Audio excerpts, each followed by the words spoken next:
Hey, what's going on, y'all? Santa Slam here. Welcome back to a brand new Slammed movie review. Now, before I get on with this review, it's probably going to be another sucky, shitty review.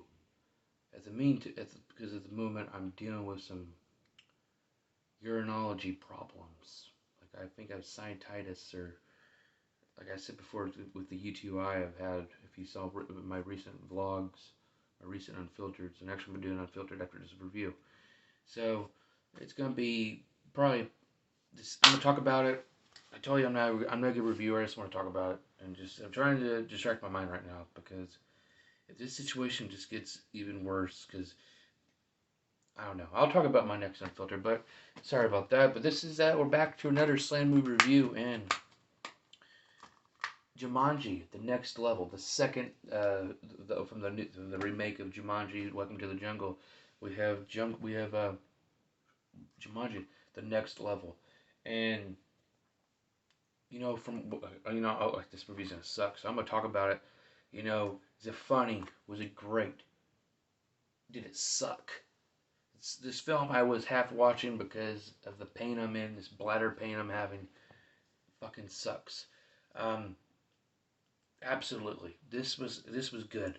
This was a very good time waster. This is a very good distracting point, even though I'm still going through shit. Um, this is awesome. I mean, it's entertaining as this one. I mean, now looking back, watching the first Welcome to the Jungle and then the next level, this right here, without a shadow of a doubt, I would definitely go see that. I would definitely watch this again. I mean, I think I just like it more better than the first one because it had different. It's just funny because this is how it was. It's just how the characters portrayed. Once again, Jack Black, Dwayne Johnson, and Kevin Hart steal the fucking show again. The Rock, Dwayne Johnson can act any way. He's just one of the best actors and he's the highest paid actor. He deserves it. He knows what the fuck he's doing. Kevin Hart, same thing. Um, Karen Gillan, same thing. Awesome shit. And you have also Joe Jonas or Nick Jonas, who's in this as well. And then you have two new characters, Danny DeVito and Danny Glover, which is pretty cool. We'll talk about the story here in a minute. But all said and done, I had no. I mean, with the main bad guy, the main let me see real quick. I'm on Wikipedia. What the fine goose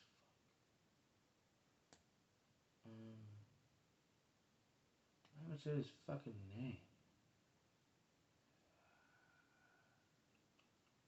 Oh yeah, Jurin the Brutal, and it just with him as the bad guy and everything, just like the first one.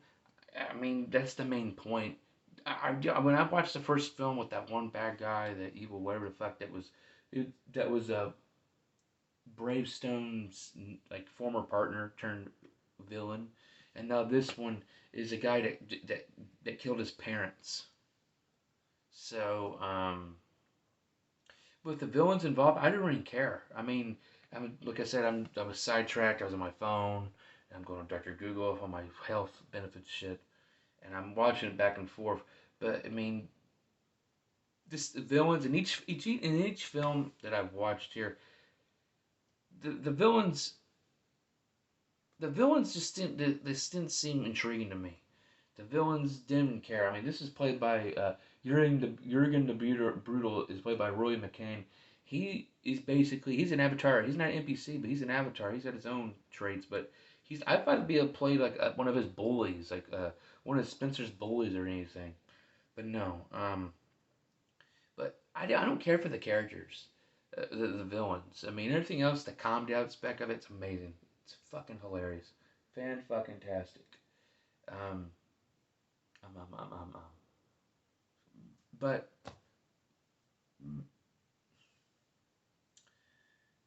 the story is. Let's just go to the story. Spoilers are here. Like I said before I do it, recommend the film absolutely. Rewatchable, yes. This one, Welcome to the Jungle is okay. It's a good movie. But this one, I liked more because they added Danny DeVito and Danny Glover in this situation. And yeah, so I definitely recommend Next Level Jumanji. Funny as hell.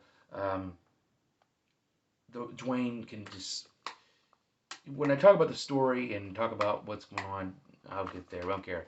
But welcome to the spoilers part. The spoilers part. The story is basically Spencer. This is years. I don't know how long. Let's see here. I'm trying to think of what's the plot here because I'm trying to think here. It's 3 years after, and you have Spencer, Fridge, Martha, and they led different lives and stuff. And Spencer, he has a long distance relationship with Martha, and you think that they're having a breakup. You think they're having but really it's just him being probably what I would be doing if I was in a long distance relationship. He's looking at her Instagram. The is the overthinking's coming into play. Oh, she's having a good damn time. I bet she's talking to fucking Boli or Bala or Pala, and he just gets very down and he's doing his own thing.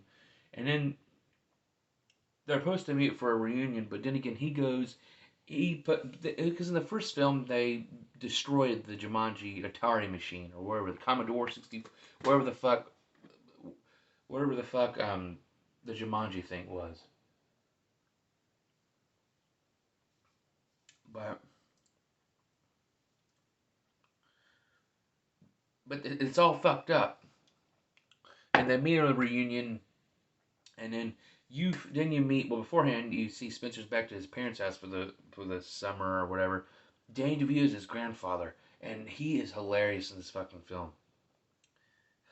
Hilarious. I don't care. I thought it'd be kind of cheesy and shitty and whatnot, but no, he did well. I liked Danny DeVito in this film. This is the first Danny DeVito film I've watched in I don't know how long. I did try to watch It's Always Sunny in Philadelphia before, but I couldn't get into it for some reason. I don't know why. And then you meet which his name is Edward Eddie Gillespie. You meet Danny Glover's character is Miller Walker, and he just comes out of nowhere, and yeah, you're gonna come in, and Danny DeVito is all pissed off at him. And throughout the story, you find out that they were like he says, "What you come out, you leave, you retired, and you all of a sudden you come back here. Do you want to have coffee and shit?" And you realize they had a shop, they had like a coffee, like a diner. And Danny DeVito was pissed off because after Milo retired, that Eddie lost every damn thing. He lost the restaurant, his family. I don't know what it was, but stuff. But yeah, and spoiler alert: throughout the film, you find out that when they're in their avatar bodies, that Milo is not having. He's dying. He's got cancer. He's got terminal cancer or something like that.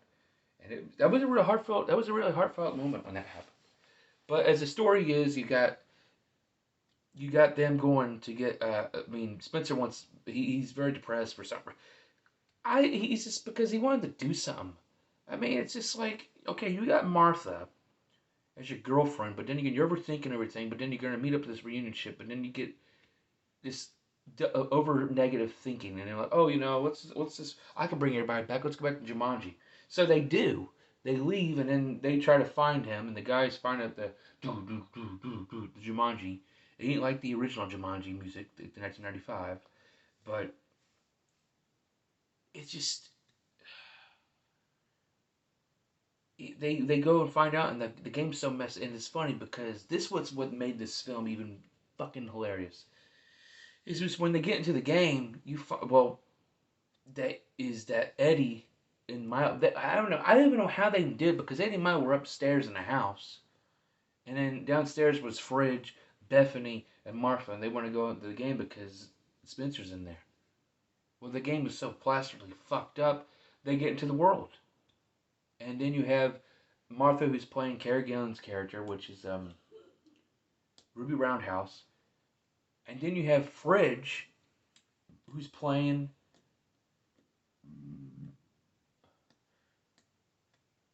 He's playing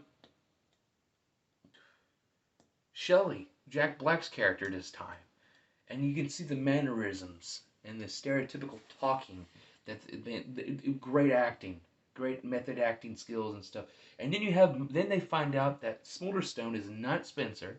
Smolderstone is damn because I think because they're all four. It wasn't just one. Smolderstone is fucking Spencer's grandfather, Danny DeVito, and The Rock, Dwayne Johnson, fucking pulls this off. What are you doing here? What? Just because of the way how Danny DeVito has his talking, and The Rock acting like Danny DeVito. But it's The Rock. It was fucking it's outstanding. And then Milo playing Fridge's part. No, Milo playing Franklin Finbar Mouse. He says, "Oh," because Danny Glover's talking about, "Oh, come on, you talking real slow," and Kevin Hart nails it out of the fucking park. Boy, it was hilarious. And then they switch bodies back and forth, and then you find Spencer's. What he is this woman, Alfaka. I don't know who the fuck. Who in the? Oh, she's a fucking a rapper. It's fucking weird. Her name's Nora Lum. Al Awkwafina. I don't know, but he's just a pickpocketer. That's what they find out and stuff. There's a lot of adventures, and they go after Gillan the Great, or whatever the fuck his name is. He killed his parents, Morrison's parents, so they're trying to get this Jumanji stone or something away from him or whatever. But then it's just nonstop, and they die nonstop. Because it's just I can't even spoil it. I mean, just you have to watch the film. I mean, a lot of lives were taken. Like the very first 30 minutes, 40 minutes of this film and shit. And it's just because of the comedy and everything, and it's just like the first one because of Milo and Eddie. Like, what are we doing here? You know? And then you find out that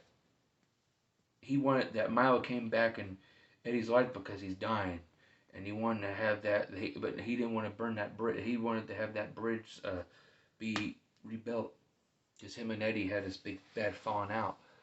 After he lost her, because Milo retired and had a wonderful life, and he lost his wife, and then yada yada. Here comes him, and also, but at the same time, is Bethany, who played who played Shelley's character, Jack Black's character, the Avatar. She's still in the real world, and because that's why the characters were all fucked up. She finds Colin Hanks back, who's Alex Vierick,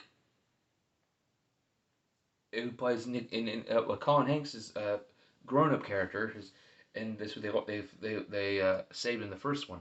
He brings him back, and then he brings Nick Jonas back, sacrificing, like, hey, I got a family, but if I don't come back, I don't know. It's like, yeah, but they bring him back, and then they have the horse, where Bethany's a fucking horse, and then they switch back to the regular avatars and stuff, and Martha and fucking Spencer rekindled their romance and everything, and it's just something. I don't care. I mean, it's just great. It was entertaining. It's a little heartfelt, a little emotional, with the whole Danny Glover, fucking Danny DeVito. Good pairing, good chemistry right there. But it was outstanding. I like this film. But that's all I gotta say about it. It's a good film, good ending.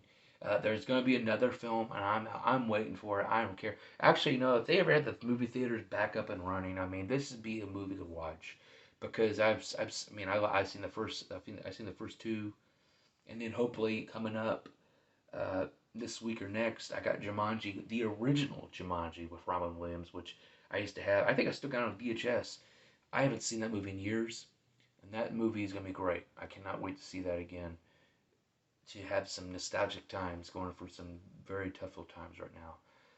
And but yeah, but I'm STS. Thank you for watching this movie review. If you like this review, please make sure and subscribe, like this video, subscribe to this video, or subscribe to my channel. I do tons of movie reviews. I even have, if you go on my playlist, I got, like, besides movie reviews, vlogs and all this other stuff.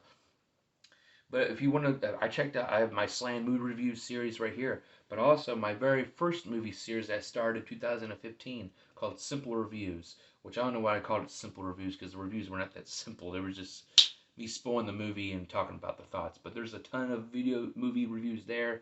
But I continue on the Slam Movie Reviews franchise. So, but thank you again for watching this.